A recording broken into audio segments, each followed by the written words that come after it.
food has always been and should always be to share. And when we can share, we realize that we're not alone. We realize that we're connected. John, it is an absolute joy and a pleasure to speak with you. Thank you so much for the time. I appreciate it. Hey, pleasure's ours. Thanks for having us and giving us a lift. Absolutely. Savor the North is a fascinating project. It truly is. Where did it come from? Why did you want to delve into our food industry? You know what? That was a happy byproduct of the times. Where it started was shining a spotlight on anything made in Canada. And then, based on what's happened just in the recent past, pivoted a little bit from that to food centric. And Justin and Rob at the Boca Collective, they've got a beautiful history of creating food television from all the shows that you know by name to ones that they have created like restaurants on the edge of their own making. And so they're really good at culinary storytelling. And the stretch was for me to branch out, to take those precarious steps towards this thing that I was unfamiliar with, which was being in the kitchen, being on camera. But luckily, they know what they're working with, which is me.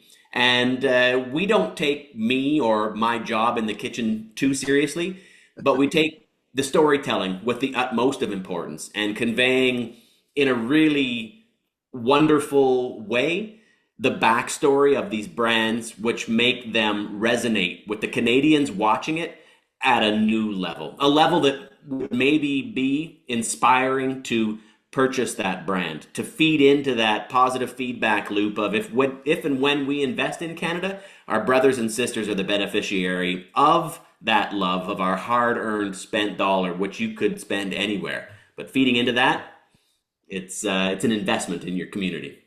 Well, I mean, it's funny because I think, looking at some of these brands here, like Primo Pasta, Heinz Ketchup, even Bear Paws, I had no Yeah. idea. I had no idea these were Canadian brands. And they say that it's so fascinating to realize that these things that are just standard are part of our history.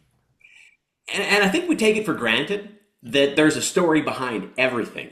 Everything out there didn't just happen and manifest out of thin air. It was created by the sweat of real people's brows, by the creative genius and the intestinal fortitude and the risk taking and the doubling down and the soldiering on. This is the human story behind every physical thing that we see out there. And we just take it for granted. There's way too much to consider in life to go, I wonder what happened behind there. But here we are delivering it to you on a silver platter.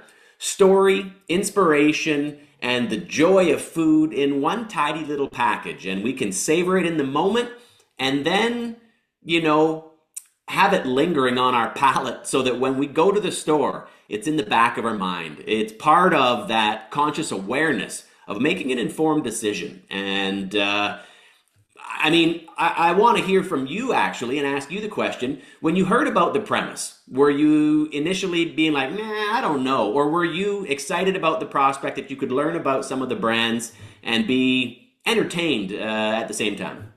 Well, I'll be honest with you is that, being like I'm the kind of the primary grocery buyer in our Yeah. home. My wife does it too, but I'm sort of the one that's there the most. And what amazed me the most is, like you said, that I've been taking so many of these things for granted. Hmm. A lot of times my family lands on a brand because my kids like to eat it. Yep. But this reminds you, like you said, everything has a story, which I think is so amazing, and it gets you excited about taking it to that next level. I think that's a fun way to do it. What surprised you most about the experience? I guess that these stories are so compelling.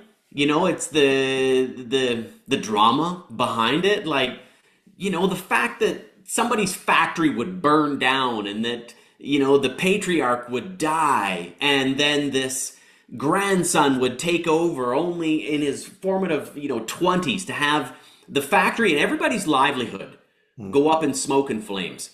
and you can take an insurance payout and walk away and nobody would judge you for it. But the reinvestment in the people and the infrastructure to create something that folks end up loving like they do, and I won't tell you which brand this is, I'm going to get you to watch the episode.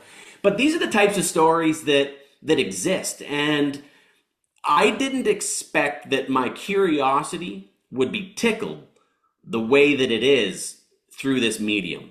And what Justin did at the Boca Collective wouldn't have been possible only a really short time ago, because what he did was take the historical photographs and feed them into AI and they came to life. You'll see a few six-fingered folks out there. That's not a real picture.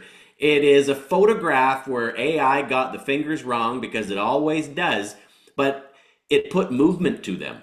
And it adds a whole nother layer of compelling cinema, compelling television, compelling content to telling this story in a really neat way. And I was blown away by that aspect of things.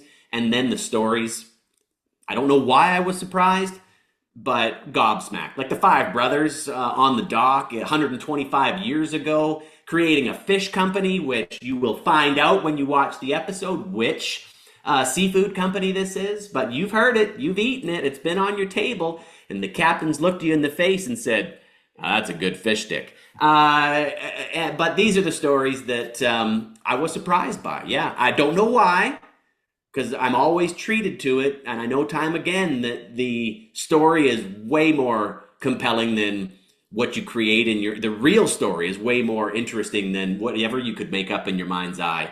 But each one of these products on the shelf has that compelling story behind it, and somebody's genius and sweat of their brow is right there in front of you to make an informed decision about.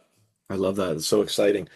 I wanted to ask you this. I mean, not to put too fine a point of it, you've been across the country once or twice, Yep. shall we say? Mm-hmm. Um, Luckily enough.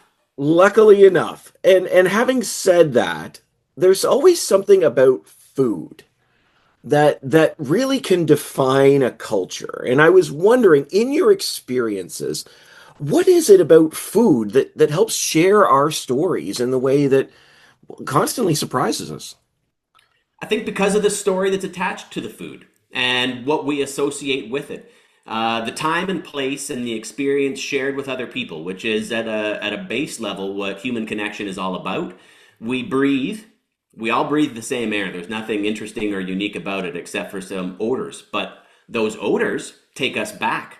Whether it's the smell of manure being on a farm on the prairies, my happy place, might seem crazy, or whether it's the smell of puffed wheat in Peterborough, Ontario. These smells are inextricably intertwined with a time and a place, and food has that same connective tissue. You know, the water that we drink, for all intents and purposes, is the same. So there's nothing super compelling about that input. But the water, the food, and the air, the three ingredients that we need to survive on a daily basis. And when we can take that one thing where the creativity, the smell, the taste, the resonance, and its capacity to fuel you comes from, that food is the only one of those three where you have the creative inputs to be able to shape an experience by consuming that necessary input. And when the day's work is done and we get together and we congregate around the table, there's the human connection. And it is shaped by the food that's in front of us that powers our body, our minds, our brains, and the world around us. And when we can, I guess, share that in a creative way that reflects who we are, where we come from, that's the creativity of the human spirit that allows us to forge these memories and be inextricably intertwined with who we are, those people we love,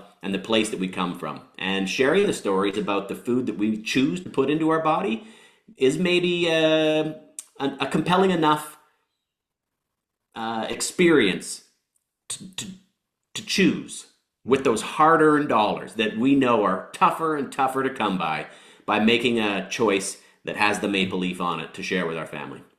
I absolutely love that. And it is so true. There's something about sharing a meal, sharing your food with someone else that truly creates I don't know, it's a blessing. It's such a gift.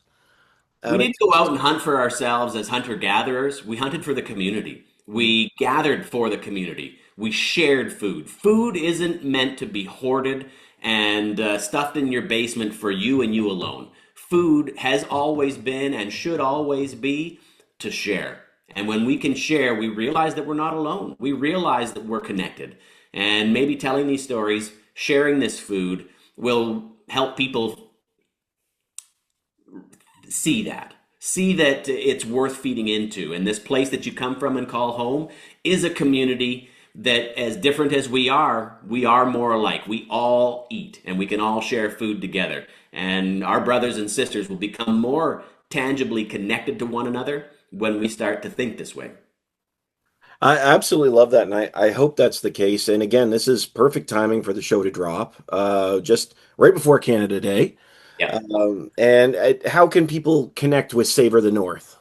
We're going to be launching Thursday, June 26th. Our primary platform is going to be on YouTube, and we're going to be pushing it out on socials, and you'll maybe see it across some of your social platforms, and we'll work diligently towards getting it on an over-the-top provider and being streamable on various platforms. So we're going to continue to invest, work hard to get this content out there so that others can consume it and then consume the resources that they're learning about.